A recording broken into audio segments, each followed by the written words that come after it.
Hi, I'm here to talk about the Dirty Bubble from the SpongeBob SquarePants franchise.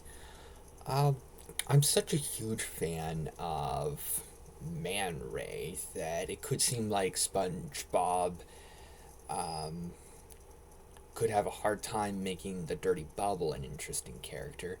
However, I don't think that's the case. I think that it's easy to compare the Dirty Bubble to Man Ray and feel underwhelmed because Man Ray is so cool, so memorable, and funny. But I do think that Mermaid Man and Barnacle Boy's other big prominent enemy, the Dirty Bubble, is a fun character. Uh, the Dirty Bubble, really entertaining. Um, he has enough good, funny moments.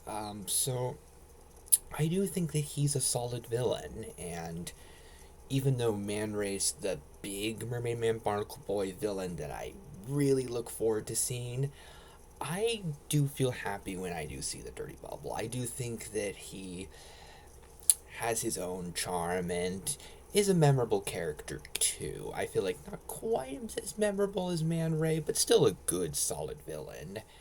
And it feels like he doesn't show up quite as much as Man Ray, but still a recurring character and a very solid one.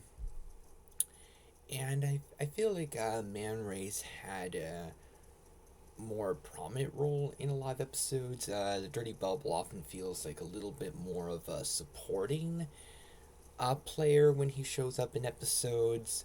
Like, I think in his first episode, even though he was the big villain of the episode, a lot of it felt like it was about SpongeBob's interactions with Mermaid Man and Barnacle Boy, which were great, and I like that. But it did feel like the Dirty Bubble was a little bit more in the background. Um, and the big team up with Man Ray and Barnacle Man feels like it's a lot more about Mermaid Man, Barnacle Boy.